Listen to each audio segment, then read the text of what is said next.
फरमायो how ए बिलाल मां अल्लाह जो आखिर ज़मान नबी आया। बिलाल की गाल समझ में न पी अचे त कयां त छा कयां, केड़ो जवाब ॾियां। हज़रत बिलाल वेही रचो, ओडा जंड जेको आ सो पाणे पाणे हलण शुरू थी विया। दाना पवन पिया, जंड हले पियो, अटो ठहे पियो। सुभान अल्लाह। वो जेके दाना रखियल हुया से पाणे पाणे अटो तैयार थी वियो। महबूबन बिलाल के विहारियो, उनजे के ज़ोर ॾिना, उनके समझायो, दिल जाए ॾिनी, उनजी तेमारदारी फरमाई। पण फरमाइन था बिलाल सुभाणे बि दाना गॾु करे रखजांइ, इंशाअल्लाह सुभाणे वरी तुंहिंजे लाइ जंड हलाइण जे लाइ मां पाण हली ईंदुसि। वरी जो सुभान अल्लाह सुभान अल्लाह। हाणे ॿियो ॾींहुं थियो, बिलाल खां त जंड हलाइण विसरी वियो। मालिक जी मार बि विसरी वई त मालिक विढ़ंदो, जंड न हलाईंदुसि मालिक मार कढंदो, नुक़सान पहुचाईंदो। बिलाल जी नजर राह में हुई त केॾी महिल लजपाल नबी ईंदो, लजपाल महबूब ईंदो त उनजो चेहरो ॾिसी पंहिंजी दिल ठारींदुसि। बीमार हुयो, महबूब जो आया तो थी वीर थो। वरी जो सुभान अल्लाह। बिलाल जी छा अदा हुई के शायर बयान कयो, मुलाकाते हबीब साडी ईद हो गई, सादा हज अकबरी तेरी दीद हो गई। मुलाकाते हबीब साडी ईद हो गई, सादा हज अकबरी तेरी दीद हो गई। तेरी सूरत जो तकी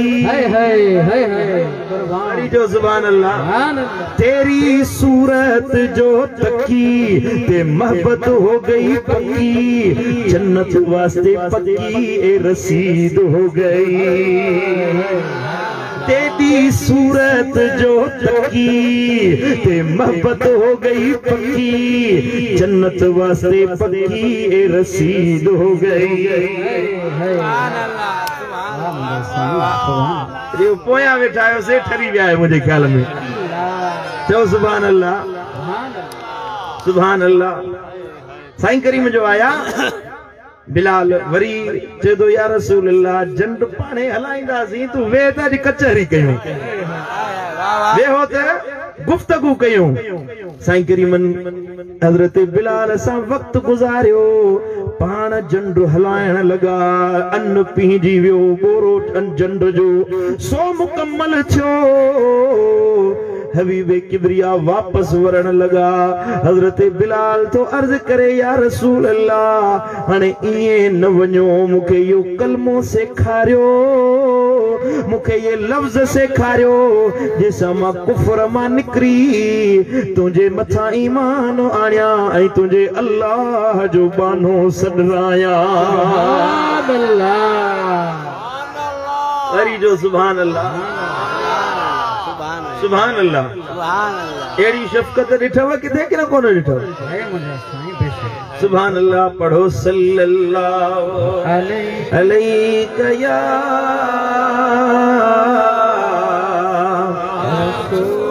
रसूल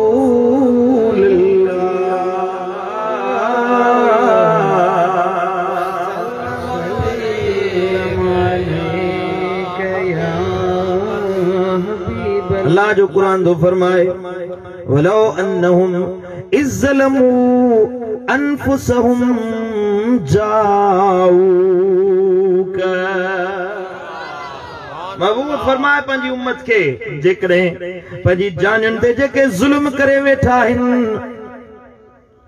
इन में ज़ुल्म मां मुराद आहे गुनाह करणु। जुल्म मुराद छा है?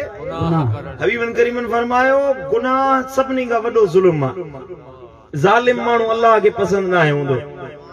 हिकिड़ो त माण्हू ज़ुल्म करे पराओ हक़ खाए, यतीमनि जे मथां ज़ुल्म करे, बेवाहनि जा हक़ खाए, माण्हू के मुस्लमान खे अज़ियत पहुचाई इहो बि ज़ुल्म आहे। हिकिड़ो वरी पंहिंजी जान जे मथां ज़ुल्म हूंदो आहे, पंहिंजो पाण ते ज़ुल्म करे, वो इएं जो गुनाह करे, बदकारी करे, कूड़ ॻाल्हाए, गीबत करे, बेहयाई जा कम करे, बदकिरदारी वारा कम करे, शैतानी राह ते हले, इहो गोया के पंहिंजी जान जे मथां ज़ुल्म करे रहियो आहे। पुट गुनाह तूं थो करीं, इहो ॿिए कंहिंखे नुक़सान नथो पहुचाई, ॿिए कंहिंखे अज़ियत नथो पहुचाई, गुनाह करे पंहिंजो पाण खे जहन्नम जो ॿारन बणाए रहियो आहीं। इहो पंहिंजे मथां तूं ज़ुल्म करीं। हे जेको पराओ हक़ खाधुई, हे जेको बाज़ार में वञी कूड़ ॻाल्हाए, बेहयाई जो कम कयुई, गुनाह वारो कम कयुई, इहो ॿिए कंहिंखे बिठा न फ़ाइदो पहुचायुई, न नुक़सान पहुचाई, बल्कि पंहिंजी जान ते ज़ुल्म कयो अथई। ऐं गुनाह जो नंढड़ो नंढड़ो ज़र्रो बि छो न हुजे, मामूली नफ़ा आहे, गुनाह अहिड़ी शइ आहे जेका इंसान खे जहिड़ी अज़ाब में विझी छॾींदी आहे। जिंदगी जो सुकून खत्म थी वेंदो, जिंदगी मां फरहत मोकलाए वेंदी। गुनाहगार माण्हू जेको बदकारी करण वारो आहे, पैसो भी ईंदो, पघार भी ईंदी, कारोबार जा पैसा भी ईंदा, पर बरकत न हूंदी आहे। छो त मुंहिंजे लजपाल नबीअ फरमायो, कुछ गुनाह अहिड़ा आहिनि जंहिंजी सज़ा आख़िरत में मिलंदी, कुछ गुनाह अहिड़ा आहिनि जंहिंजो अज़ाब दुनिया में ई थी वेंदो, पर कुछ अहिड़ा गुनाह आहिनि जंहिंजो बदिलो दुनिया में भी मिलंदो, आख़िरत में भी मिलंदो। ओ मिठा, पंहिंजी जान ते ज़ुल्म न कर, गुनाह न कर। अल्लाह जो क़ुरान तो फरमाए, शैतान जे रस्ते ते नालो वला तत्तबिऊ खुतवात शैतान, शैतान जे कदमनि जी भी पैरवी न कयो। समझो था कि न कोन था समझो? ॿी जगह ते अल्लाह फरमायो, वत्तकुन्नार लती उइद्दत लिल काफिरीन।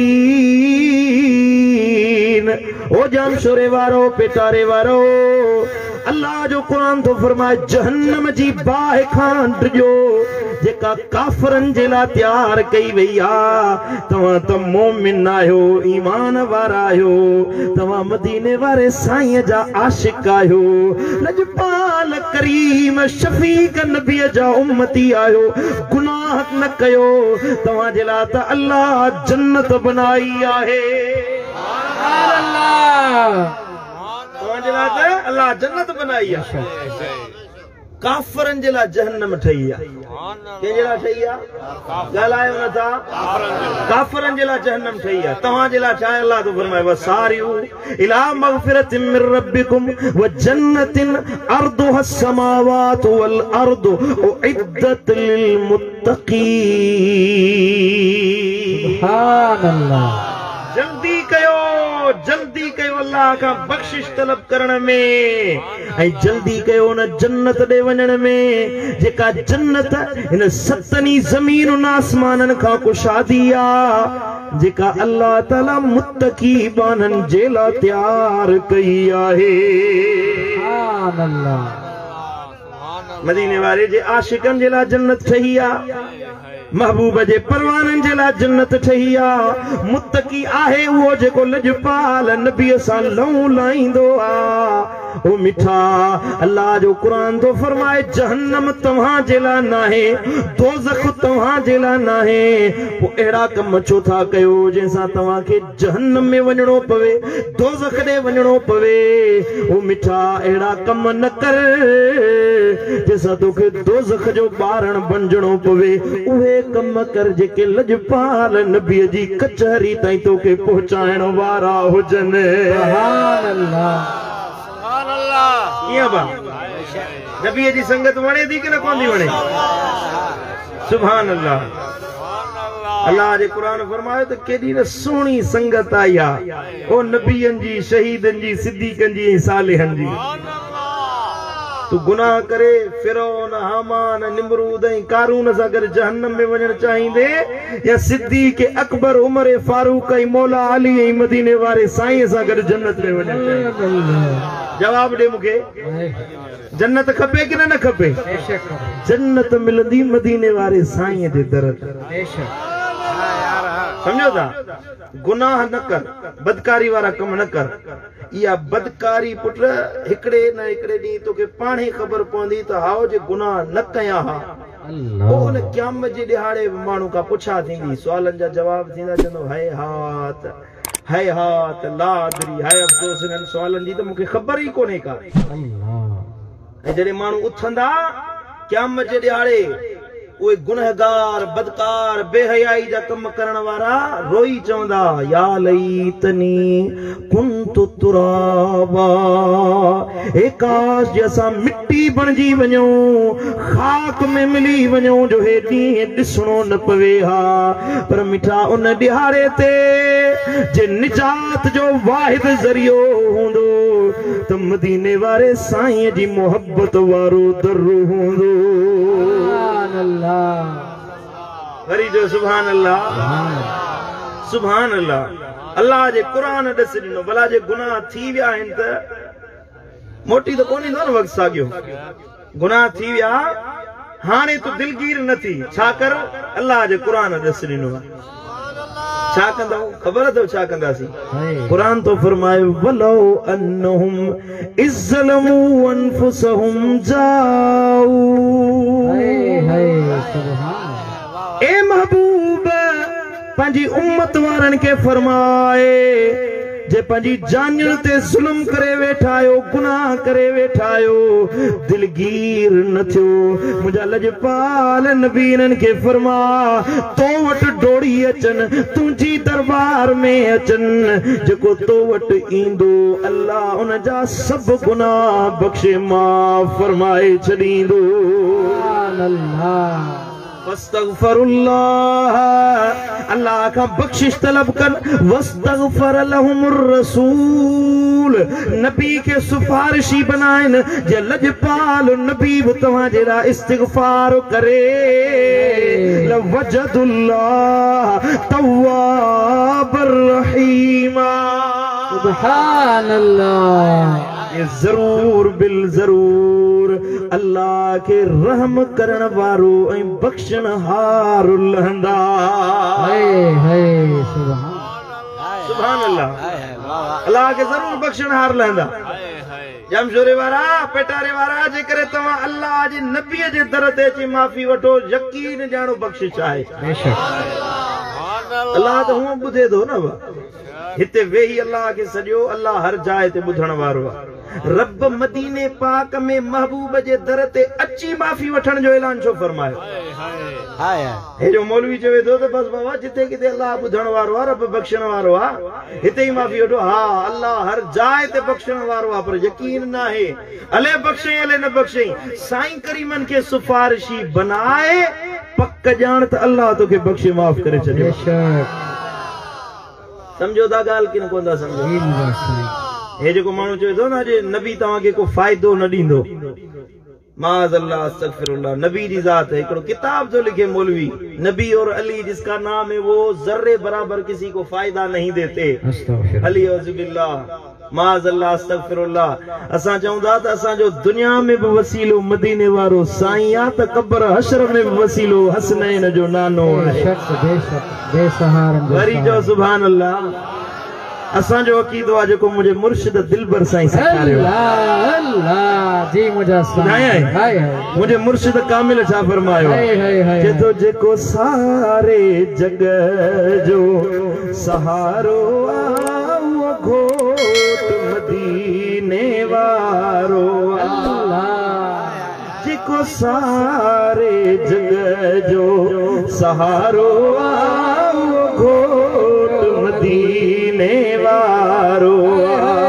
सो परवर पाक जो प्यारो जी मुझा साईं है वो। सो परवर पाक जो प्यारो वो घोट मदीने वारो।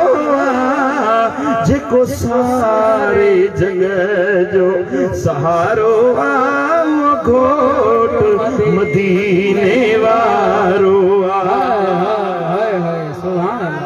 उम्मतीअ के कंडो पेरन मिल गे मुझे साईं के थी खबर पवे उम्मतीअ के कंडो पेरन मिल गे मुझे साईं के थी खबर पवे सॾ कर त सजण जियो जियो चवे सॾ कर त सजण जियो जियो चवे बेचारन जो उहो चारो जेको सारे जग जो सहारो घोट मदीने वारो कुर्बान शफ़क़त मुस्तफ़ा हाय हाय वरी जो सुभान अल्लाह हो मिली आदम के हुई माफ़ी वरी ॾिस नूह जी कीअं बेड़ी अतरी इब्राहिम जी कीअं बाहि ठरी इब्राहिम जी कीअं बाहि ठरी इहो मुंहिंजे नबीअ जो नारो जेको सारे जग जो सहारो घोट मदीने वारो अल्लाह कुर्बान कुर्बान सुभान अल्लाह सदको या रसूल या सुभान अल्लाह दुरूद शरीफ पढ़ो सल्लल्लाहु अलैहि या